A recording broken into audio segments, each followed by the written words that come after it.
for Herbert Street. So it's registered to speak, but I don't think it's here. We'll put that to the end then.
Okay, it's 6 o'clock. I'll declare the meeting open and welcome everyone to the July meeting of the Fremantle Council Planning Committee. Gala kadich wajuk mort kien kadak nija walilop buja, where jinang wajuk kadijin when ying bula ye. We acknowledge the Whadjuk people as the traditional owners of the Greater Fremantle Walyalup area and recognise that their cultural and heritage beliefs are still important today. There are no apologies, no leaves of absence, any disclosures of interest by members? None. There were no previous questions taken on notice. Public question time is for people who wish to ask questions on items which are not on tonight's agenda. Anybody in items not on tonight's agenda? None of those. Petitions, deputations, special deputations, presentations. So we'll move to confirm the minutes of the meeting dated 7th of June 2023. I'll move the minutes, seconded by Councillor Lorver. All those in favour? That's unanimous, thank you. So the Peter Mergers here now? Yes, that's you. Okay, just saying. Go back. We'll go in order then. There's people from every item, so we'll stick to the agenda. So welcome to the meeting. It could well be the shortest planning committee in living memory, but we'll see. That doesn't always work quite that way. So item 1 is Herbert Street, proposed demolition.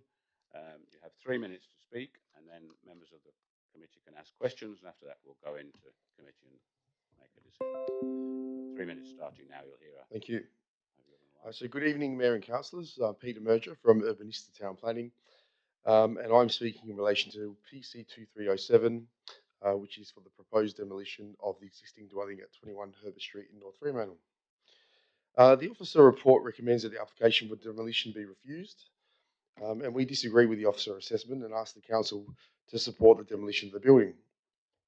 Although the property is located within the North Fremantle heritage area, it is not listed on the City of Fremantle heritage list, which allows council to approve the demolition of the building if it has limited or no cultural heritage significance, or does not make a significant contribution to the broader cultural heritage significance and character of the locality. In my opinion, the building has limited cultural heritage significance. It has limited defining features, aesthetic elements, or social importance that contributes to the broader cultural value to the area. The demolition of the building and the construction of a new home, designed in context with the character of the area, with features, materials, and elements that are existing in the streetscape, will be able to provide a superior contribution to the heritage character of the local area. The city's heritage impact statement concludes that the building has some heritage value if reversible works were to occur involving the removal of the external brick cladding to the original external finish. The original external finish was a weatherboard. There is no architectural value or desire to reinstate the weatherboard finish to the home, and little of the original fabric will survive if any attempts to reverse the brick cladding finish were to occur. The heritage value of the building cannot be improved, and therefore its significance is very limited. With respect to comments regarding the scale, form, and composition of the building being factors which are deemed as reasons why the building has some cultural heritage value, Well, a new building can be designed which is in keeping with the scale and form of development in the area. So I would argue that that is not a reason to request the demolition of the property. Moreover, there are several three-story contemporary design homes in the area, such as the dwelling next door, the dwelling right behind the house, which is also elevated and sits quite higher than the existing dwelling, which council have approved and which do not diminish the broader cultural heritage value of the area in any way. In fact, they add to the diversity of the area. In addition to the limited heritage significance of the building, an engineering report was prepared by the owners and submitted to council identifying serious structural issues that cannot be remedied by preservation works. Asbestos has also been identified in the building, which makes it unsafe for human habitation. I understand that the owner has written to council seeking a deferral of the matter so that additional information can be provided to assist the decision to support demolition. If there is anything further that we are able to provide to assist council, such as further heritage assessment, engineering details, or plans of a proposed new residence of the property, we would appreciate a deferral to be able to complete that work for consideration, for your consideration. So I'll leave it at that. Thank you for your time. I'm happy to take any comments. We also have the engineer on the phone, so if there's any technical comments that you ask, then I'm happy to sort of defer to him and try and provide a response. Thank you. Any questions of the representative applicant? Yes, Councillor Lorber. Yeah, just a quick one. You give us your opinion on the heritage assessment for the house and the buildings. Are you a heritage qualified assessment person, or are you a town planner? I'm not. I'm not a heritage qualified heritage. I've worked in planning for 20 years, and I've worked in the city of Stirling where we had a massive heritage area. I've worked in the city of Vincent where we had a heritage area. I was the manager and director of those departments. So I'm not a qualified heritage person, but I mean I've had a substantive experience in that field, and I guess it's still a planning framework that we're assessing this by, and it's quite visible for anyone that's been on the site that there are issues, and if this property was of heritage significance, it would be on the heritage list. It's simply not. Any further questions from the committee? Okay, thank you. Let's sit down. Thanks. So we'll go into committee. I'll to be clear to the committee, the alternative recommendation circulated last night was in case any members of the committee felt they hadn't had time to consider all the new information and therefore it would be deferred. The motion before us is the original motion on the screen, which is to refuse demolition. So unless a member of the committee moves deferral, this will be the motion we'll be discussing. So I'll move the motion that's on the screen, which is to refuse. Is there a seconder? Councillor Groom. Any discussion? Councillor Sullivan. Thank you. I'll try and be brief. I mean, the commentary is fairly reasonable. The property doesn't have a hell of a lot of heritage in its own right. It has it in its streetscape presence. That's fairly important in the context of most heritage areas of Fremantle because, you know, obviously they're not always individually significant.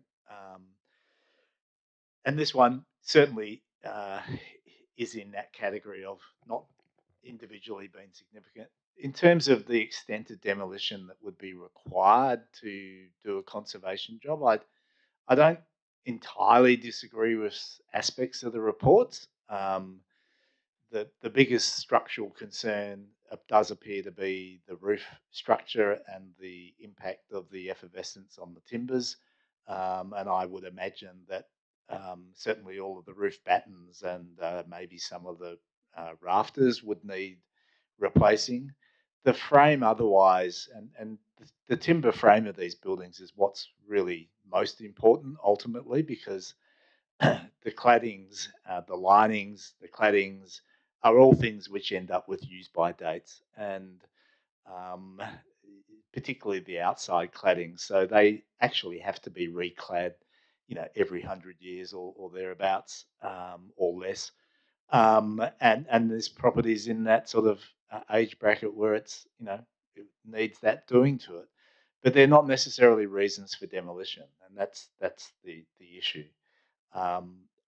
Council in the past has had a fairly flexible approach to how they can then be adapted, and I don't discount that the adaptation of the building could be quite significant. For me, it could even include relocating it on site a little bit, because I mean the reality is, in terms of the streetscape, the building to the north, the 3-story monstrosity built by one of our favourite real estate agents, has kind of not set the right tone for the streetscape, and is a lot further forward than this house, which is set back a little bit from the other ones.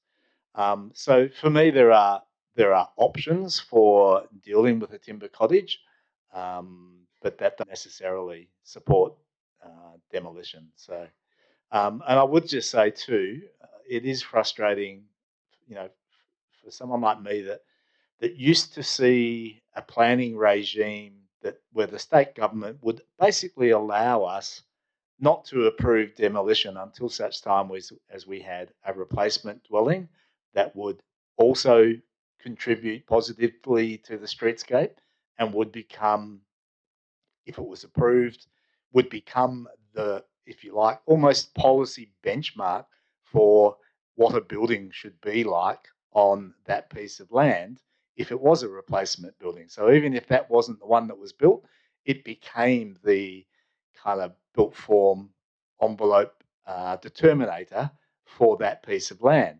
Now, we can't do that anymore.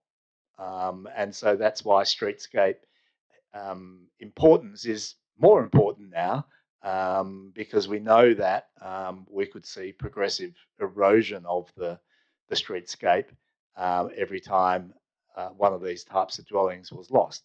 So for that reason, not alone, but certainly with that reason, I think we should support the retention. Any further discussion? Councillor Groom. Councillor Graham. Yeah, look, I'm a bit line ball on this one, to be honest with you. It's one that I think we should have been invited to go and have a look at as well in the property.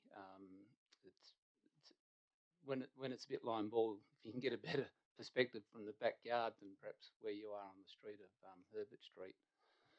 You know, okay, I take Councillor Sullivan's points, but it's surrounded by a couple of really big monstrosities, which don't help the area at all, I suppose, as far as trying to keep this streetscape. The reason this was on a heritage list was because of something to do with the limestone, but then they've realised that there is no limestone, so it looks like it was taken off the heritage. And in Herbert Street, so when I went up, there's a mix of a couple of limestone houses and weatherboard houses. So to say it's part of a limestone streetscape seems to be a little bit not quite there either. So look, you've moved the officer's recommendation, which is refusal. I'd actually prefer to see a deferral so we could have another closer look at it. And honestly, tonight I thought we were going to be talking about the deferral, but that didn't seem to be cleared up before the meeting. So been a bit snookered there, I suppose. But rather than move deferral now, let's allow people to speak. Yeah. So look, I'm happy to. I'll still think about which way I'm going to vote, but it's line ball. I think we, need to perhaps give it another chance at committee. It's not obviously no hurry for anyone to. They're not going to be start building tomorrow. So anyway, thank you. That's where I stand at the moment. Councillor Grimm. Yeah, like Councillor Graham, I'm a little bit line ball on this one, just because of its unfortunate position at the end of a row. So whether the streetscape starts there or at the next house becomes a bit of an interesting moot point. And certainly the condition is worse than we perceived from the first reports we were given. But I, wander up the street 3 or 4 houses, and there are plenty of other houses that are almost identical in form, and really do contribute to an interesting mix of limestone and weatherboard. So, if I just apply our policy on its face, I think the right thing is to keep it, but I do struggle with that extent of damage and the fact that the loss of it doesn't necessarily erode the whole rest of the streetscape. So I'm a bit line ball, and I would probably support a deferral to understand more the information that has come into us. Any further discussion? Councillor Lorber. Yeah, I agree with my fellow councillors as well, and I too wish that we could see what was going to be replacing this building, because that would, I think, move me in one direction or the other, because I'm also right on the cusp, and I feel like if there was a deferral move, that would be something I would support. You know, I live in a heritage area as well, and there are lots of houses that look very similar to this that go all the way back down to the studs, and they replace the roof timbers and everything, and they get put back together just beautifully. So I'm not as concerned necessarily with the damage listed in the reports, but I would be fine with giving it more time to maybe have a site visit, maybe have some more time to get some more information on it if the applicants wanted to do that. So if I had to make a decision tonight, well, I think that I'm not entirely sure, but I would be leaning towards the officer's recommendation. But a deferral would be something I would be more interested in supporting. But just before anyone moves the referral or considers it, just consider whether just referring it to council would be sufficient time, if anybody wants to move that way. But is there any further discussion? So, Councillor Graham, do you want to move a deferral? Just explain that to me. So we're not. The question is whether it's enough time to refer it to council or whether it needs to go to the next planning committee to allow time for a site visit. I would thought council would be sufficient if we're just wanting to have a site visit and. Look, I'm not a great fan of that. I've always been a bit of a fan of sending it off to the next planning committee. I don't think there's any great urgency here. Otherwise, you've got FPOL next week and then IEMs and blah blah blah. You wish to move that way? Well, I'll move. Well, is it a referral or a deferral? It's a referral to the next available. What's it next? Well, yes, I will move a referral to the next planning committee based on advice that's been provided at the last minute or whatever way you want to put it. So whilst and we'll an organised site visit if we can. Written up. Yep. Is that there? Okay. So that's on the screen now. Oh, it's already up there, is it? Is there a seconder for that? Councillor Lorber. Any discussion? Okay, so we're voting on the deferral, which only needs a simple majority. So all those in favour of deferral. That's carried unanimously. Thank you. So if you could work with the officer to try and arrange a site visit as soon as possible, then they can bring that up at the next planning committee, which will be in 4 weeks' time. Thank you very much. So, item 2, there's no one to speak, but the people are in the gallery to listen. So that's Swanbourne Street, new house. The recommendation is for approval. I will move the officer's recommendation. Seconder, Councillor Graham. Any discussion? This is number 2 Swanbourne Street. Any discussion? Last chance. Okay. All those in. Sorry, Councillor Groom. Yeah, I'm just probably doing a bit of soapboxing. So I did kind of look very hard at this proposal, and I guess the thing that disappoints me about it, and it would have been nice if someone had spoken so I could have talked to this and asked a couple of questions, is just the absence of a front door from the street. And it is, part of the planning system that front doors are evident from the street. It's part of the things that contribute to streetscape, overlooking of the street, and the design of this building is such that there's no kind of everyday living room that is providing any casual surveillance of the street, and not even a front door. So it looks like cars live there when you kind of are looking at it from the streetscape. So maybe a question for the officers whether that's something that was discussed, because it is normally something we would consider and comment on in a planning report.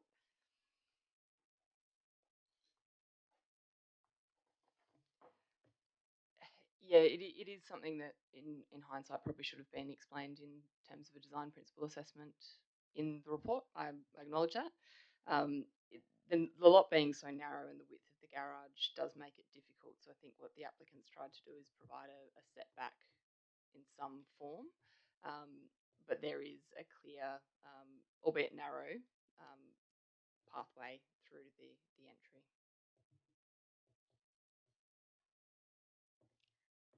Okay. Well, I haven't put in alternative motion. I think it's an unfortunate design outcome for the street, but yeah, probably we'll let that go at this point in time. Any further discussion?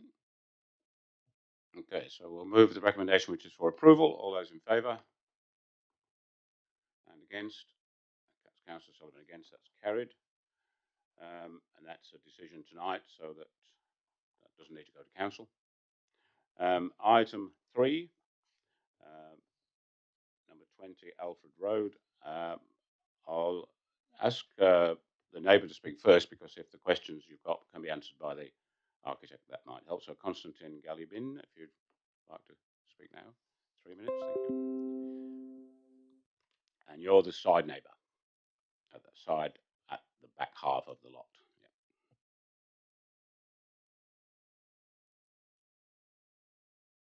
Press the right button, the right hand button. All right, thanks very much. Good evening, Mayor and councillors. My name is Konstantin Galibin. I'm owner of 16 Rule Street, and I would like to speak against the development at number 20 Alfred Road in its current form, due to the concerns that we have stemming from the height of the backyard terrace as planned. We believe that the height of the backyard terrace is approximately 0.7 meters above the current retaining wall, and the plans currently do not show any retaining to be constructed on site. And we have concerns that this may provide insufficient support for the new development as well as our block. Secondly, we believe that due to the height of the backyard terrace being 0.7 meters above the current retaining wall, the floor and the top of the dividing, the top of the privacy screen is going to be higher than the height of the dividing fence, thus providing significant overlooking into our property, as well as privacy intrusion. We understand that there are complexities with the block. We propose that, given that the sewage line is planned to be moved, then there is no need for the ground level bedrooms to be 0.8 meters above the ground level, and as such, that would move the entire building down by 800 millimeters and would be in line with the existing natural ground level between the two blocks. Alternatively, we propose that retaining walls are built and higher screening is provided at the proposed property. I think screening is provided. I'll just ask the manager to clarify that. So just to confirm, you're referring to the terrace that leads out from the main living areas as opposed to the rooftop one? Yep. So on the side of the property that abuts yours, there is a 1.6 metre screen wall shown on that elevation. The applicant's architect is also here, so he may be able to clarify a little more in terms of your concerns about the retaining walls and the structural integrity of the block, which will need to be covered in their building permit, which would come after this. Thank you. Did you have any more? Well, basically, these are the only concerns that we have, given that the height of the backyard terrace is 0.7 meters above the existing ground level. Is the screening that's in the plan, we don't think is sufficient to provide privacy for our property. Thank you. Okay. Any questions of the neighbour? Okay, I'll ask Blaine Brackenridge, you're the architect.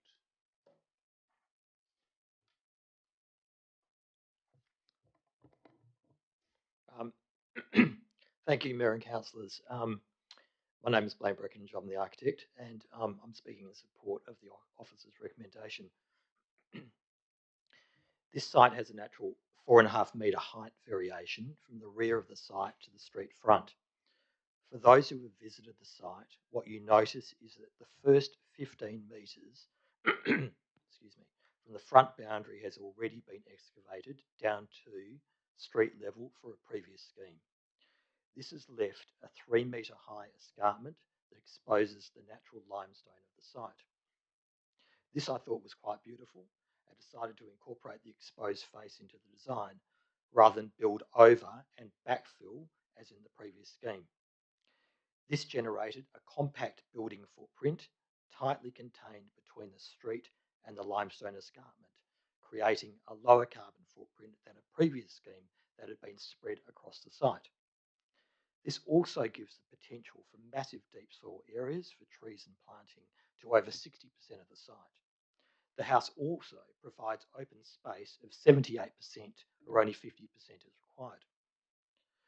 With regards to the front setback, there is a proposed 2 metre setback from Alfred Road for the garage, which is consistent with the current DA.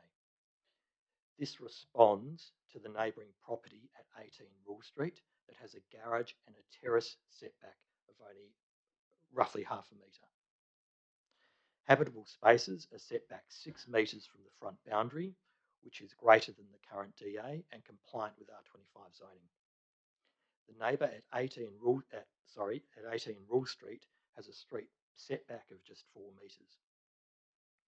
The house therefore steps back, giving consideration to the transitioning from a side boundary setback at 18 Rule Street to a 6 metre front setback for the remaining sites along Alfred Road. With a rear setback of nearly 18 metres and positioned at the lowest level of a steep site, building bulk is reduced to that of a single-storey dwelling for the rear elevation, thus minimising impact on surrounding properties. This gives rear neighbours clear access to views across the garden area without the looming presence of a building along their adjacent boundaries. I think this is a very kind outcome. The only overheight sections are the central stairwell and privacy wall servicing the roof terrace. This minor incursion covers just 6% of the roof area. The rest of the roof is not accessible and still allows views through and over that area. Alternatively, the house could have been positioned on higher land to the rear of the site to access its views. This could produce a compliant 2-storey dwelling of far greater height and having a far worse impact on the amenity of surrounding dwellings with regards to bulk and scale, views, and access to light and air circulation. The neighbouring property at number 18 Rule Street has a 3-storey blank wall just 1.5 metre from the common boundary. Both this wall and the proposed facing wall will be of a similar height and length, meaning both dwellings present similarly in bulk and scale. Elsewhere along Alfred Road, Phyllis Street and Corkle Street, there are houses that are as high or higher than this proposal. This makes the house consistent with the predominant height patterns of its locality. Thank you. Thank you. Any questions of the architect? Councillor Groom? So you'll have to apologise for questions. The quality of drawings that we've been given is poor, the way they've been reproduced. So I don't fully understand the terrace that's being discussed. So I'm wondering whether I can put a question to one or both of you to help understand where that terrace is and what the height and screening issue is.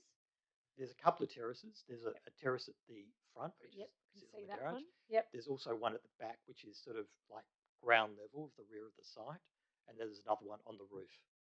So the one at the back is a bit detached from the building, is that Yeah, right? so I can kind of make that out vaguely in what we've been given. Basically, what I wanted to do, I really like this limestone cliff. I didn't want to backfill it and hide it. It's quite lovely. And the idea was we set the building off that rear escarpment so that we could increase light and air into those bedrooms and get cross ventilation, because those ground floor areas are sort of half below ground, or they're below ground at that point. Yep. And so that was the so it gets morning sun into those rooms, and cross ventilation, as I said. But that meant we had to have like a little bridge connecting the house with the garden at the back. Yes. Okay, that's great. That's kind of what I understood to be happening. Any further questions? Councillor Sullivan. Yeah, and equally, I kind of understood the bridge getting to the rear garden. That all makes sense. Is that the element that your neighbour at 16 Rule Street is concerned about in terms of raising up that part of the back? So that sits, obviously, it lands on top of the limestone escarpment and is a little bit higher than the escarpment. Yeah, it's probably about 2 steps down. Yeah, so you come off the bridge onto the terrace and then a couple of steps down to the back garden. Obviously, so it comes out level with the first floor slab, and then there's 1 quarter step down, and then there's a couple of steps to the garden. Okay. So what I'll flag that I'll ask the officers, if that was more than 500 mils above ground level, that would trigger potentially a screening issue, potentially. So I'll come back to you on that if that's okay. I'm also a little bit like Councillor Groom, wondering how the very upper terrace works. So you come out of the circular stair, you've got a terrace in front of you looking to the, I guess, northish. But then you've got, shown on the drawings, a whole bunch of rectangles, which are Solar panels. Assuming are solar panels. That part of the roof, is that roof and not accessible? That's not accessible. So there's 1.6 metre privacy walls, which are open, 75% closed, 25% open. And what's missing on our drawings is the way those 2 fin walls come back into the. Oh, okay. So you've got the 1.6 metre walls on either side, and then you've got like a 1 metre high wall connecting that circular stairwell. So and if you're standing there, those walls.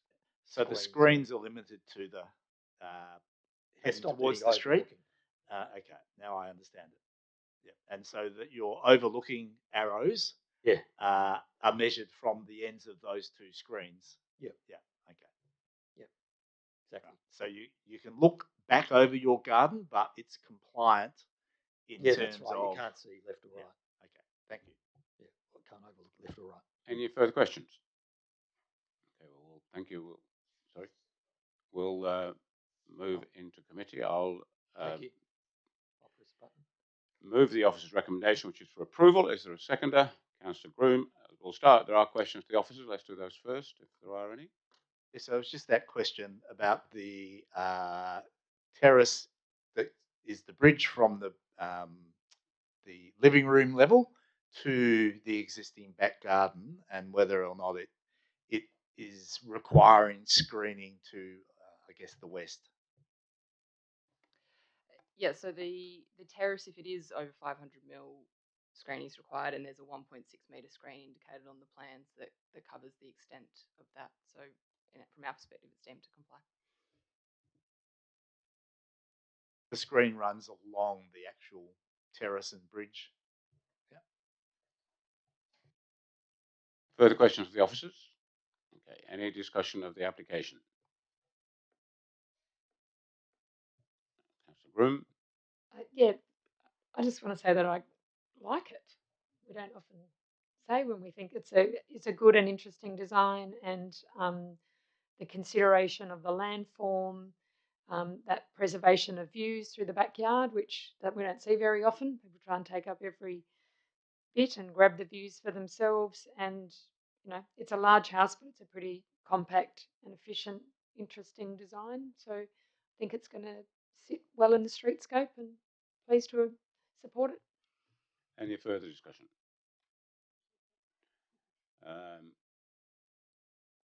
Okay, so ready to vote. So all those in favour? That's approved. That's a decision tonight. I just, if you could pass on our thoughts to the applicant. We know I've had a pretty difficult time of it. I hope this time it works out. Thank you. Item 4, information report. I'll move that's received. That's seconded by Councillor Graham. All those in favour? That's carried. Councillor Sullivan, yes. Thank you. There are no motions of which notice has been given. No urgent business, no late items, no confidential business. I'll declare the meeting closed at 6:34, which may well be recorded. Thank you.